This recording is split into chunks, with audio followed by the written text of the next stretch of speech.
This paper stems from a striking and intriguing idea put forth in Christine Gardner's latest publication, which is called Making Chastity Sexy.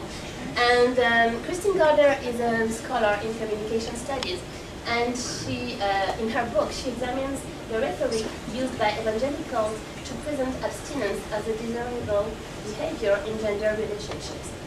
So, apart from its somehow provocative aspects, her argument echoes some of our own findings, findings that come from the data we collected among diverse religious minorities. And those data suggest that for many young people affiliated to various religious traditions, the sexual norms their religious groups convey provide a source of distinction. So in this paper, we present some of our empirical data stemming from different research projects among different religious groups. So Josiane is going to talk about Muslim youth. I'm going to talk about Pentecostal Congolese, and you're also going to refer to some data collected by our research team, a large research team, and especially by our assistant Rosemary Roberts among pagan group. So this paper examines the transmitted and prevailing norms regarding sexuality and gender relationships. It examines the way in which those norms are constructed and experienced. We argue that the distinctions these sexual norms provide serve as a differentiator between believers and the other having to be specified. So first, we base our argument on the notion of distinction coming from Bourdieu. And according to Bourdieu, in his famous book, everyday practices, tastes and preferences and lifestyles work to produce social difference and hierarchies. Hence comes the connections between cultural practices, hierarchies, and social group differentiation. So we transpose this idea of distinction to the issue of sexual norms and practices and the social differentiation they imply for religious groups and non-religious groups or others. So first, the Congolese Pentecostal. So I have conducted field work with an assistant who is Charlotte Garnodet among two Pentecostal churches, two Congolese Pentecostal churches. We conducted formal and informal interviews with young adults, 10 young adults, men and women, and under 30 years old. We also conducted observation of religious and social activities, including a very interesting seminar organized by the Youth Ministry on the topic of how to choose a partner.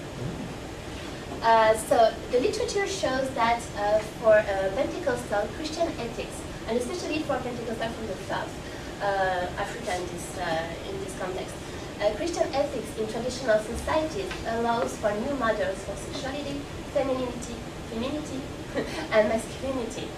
It provides the means for escaping strict kinship rules, for constructing the moral self in a context where cultural customs sanction women who have had sex before marriage, authorize polygamy, give men the possibility to repudiate infertile women. So for women who convert to Pentecostalism, seemingly conservative Christian ethics appear as a desirable belonging, and it allows them to be modern agents and moral subjects at the same time. So if you come back to the church's precepts, the Pentecostal churches we observed advocate monogamy, free consent to marriage, non-repudiation of sterile women, focus on family nucleus, which comes at discrepancy with the focus on extended family in the African context, and chastity before marriage, and avoiding all situations that may threaten chastity. So the church's precepts were applied in this famous seminar on how to choose your partner. And there are many seminars like that that are given by the pastor once in a while in the church. So in this seminar, we observed that the process of building the moral self hinges on two different techniques. And the first technique is more rhetoric. That is, the seminar that was dedicated to the issue of how to find a partner was, in this seminar, the pastor describes men using the hunting and betrayal semantics. For instance, he said that men are hunters who want to trap women. He said also that this behavior lies at the core of male psychology, because at first a man puts women on a pedestal. However, when he's obtained her, he rejects her since she is no longer of value to him. So this semantics draws heavily upon a stereotypical ethnic understanding of men, completely overlooking his Christian potential identity. So this gendered rhetoric builds an image of the respectable Christian women as opposed to the ethnic dyed men. The second technique to build the moral self is based on a discipline on domesticating the body by means of chastity. And here I refer to the notion of care of the self of Foucault, which applies very well on the ethics that is transmitted in those churches, because Christian principles frames self-transformation and thus spanning the good Christian practitioners. For instance, the pastor would say, there are many temptations, of course, but you are close to someone, all the while depriving yourself of something. At a certain point, you are battling your own body, which is not easy. I'm sorry, it's not the pastor who said that, it's a member who we interviewed.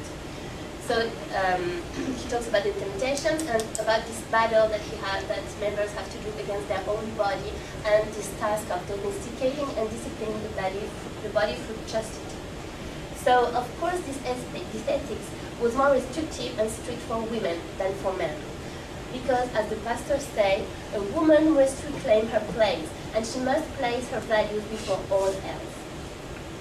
So in this context, gender relationships are presented as an opportunity for self-improvement as considered to be an everyday challenge. But what we observe in the interviews is that this ethics paves the way for personal interpretations and in some cases resistance among the young people. For instance, I cannot go into the details, but we observe that there are diverse interpretations of chastity. Also that women are more committed to this principle, whereas men challenge this principle. And overall, the young people which the church showed more flexibility on this issue, saying that church is not only for saints. We're allowed to have side behaviors. And more than half of the young interviewees say that they have had romantic and sometimes even sexual relationships before converting or at earlier stages of conversion. And they have different ways to make sense of this behavior that I have no time to specify. But for instance, they invoke a discourse of redemption, saying that God will forgive me because now He knows that I will not repeat this behavior, I have learned from my mistakes. Or, sorry. Others try to negotiate the norms. How far can I go to stay chaste? Can I kiss but not have sex? Is it chaste enough or not? Others reduce the importance of non-chastity within the Christian ethics.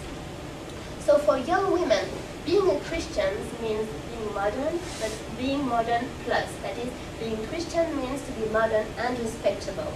And here the notion of self-esteem is central. They are going to organize many conferences, many activities around the issue of building the self-esteem of those women through this domestication of the body and through their respectability. So self-esteem is central, and sexual norms are a strategy for reaching this status.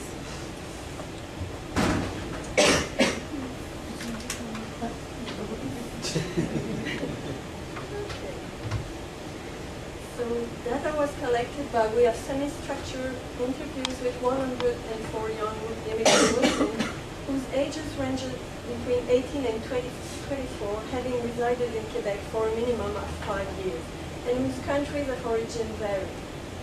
The interviews touched on their religious identity and practices as well as religious socialization, but some questions also pertain to romantic relationships and sexuality.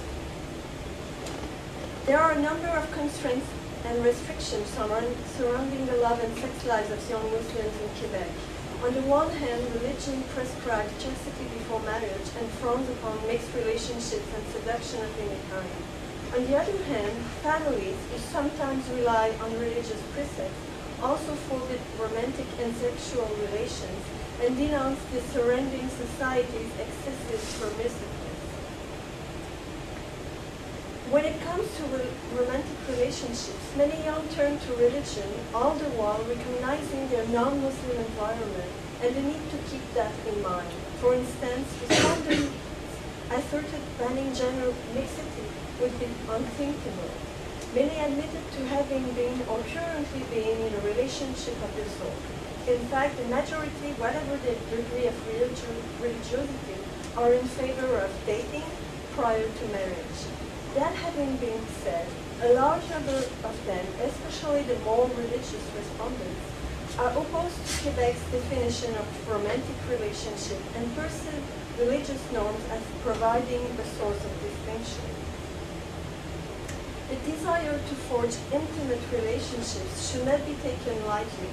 The goal is not simply to date for the fun of it or to engage with multiple partners as many others do at their age. Relationships are generally intended for the long term. In this context, having a boyfriend or girlfriend allows the young to get to know the person whom they aim to marry. I am not against love stories, but they shouldn't be taken lightly. They must be with good intentions. Knowing a boy is not wrong. Yes, there are limits. I am the kind of person who thinks unless we are officially engaged in the eyes of religion, he can't touch me or see me without my veil. We can go to a private room, just the two of us. There are many limits. As evidenced by this interview, there must be limits, often prescribed by religion. No physical contact, and these are limits put forward by the young themselves. No physical contact, no kissing, parents must be made aware and approve, no spending time alone together, etc. However, these limits vary greatly from individual to individual. The first sentimental relationship do not usually include sexual contact. Only a handful of respondents did not disagree with sexual relations in this context and were sexually active, most of which are boys or respondents who did not consider themselves to be very religious. Most girls insisted on the importance of chastity. In many cases, their fear of parental reaction did not play as big a role in their sexual behavior as religion and the desire to be a good Muslim, a good person. Several girls had that each should be free to act as they see fit, all the while rejecting Quebecois society's emphasis on sex and prevalent sexual norms. They insist on the importance of understanding why religion condemns sex before marriage. Similar attitudes were also expressed with regard to other religious obligations and restrictions. In addition to religious motivations, our respondents mentioned the importance of offering themselves to their husband, and not just to anyone, as to better ensure the relationship's success. Respondents also expressed concern with regard to STDs and for girls' pregnancy. Sarah, a 22-year-old Lebanese, is not opposed to dating before marriage. I am in favor of getting to know the other person before marriage. Even according to religion, you don't want to marry someone you've never met or that you do not love. However, she is completely opposed to sex before marriage. Firstly, religion. Secondly, I can't give a boy all that I had before knowing he's a good person, knowing he's the boy I want to end up with. That's all I can see. Because there are also some who say, well, I'm going to try out a few. But I'm telling you, trying out a bunch of boys will not make you find the right one. So the last group we wanted to talk about is the Reclaiming Witchcraft, which is based on Rosemary Roberts' research.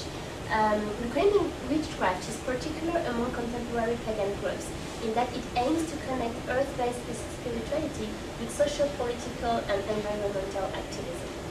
The group observed was composed mainly of adults under 30. In Reclaiming Witchcraft, expressions of sexual identity and orientation outside of the normative framework are widespread and considered as normal. The emphasis on non-normative gender and sexual identities is heavily pronounced, and this more so than in other pagan traditions. The most recurring and rapid surfacing theme during interviews Rosemary collected was the identification with the concept of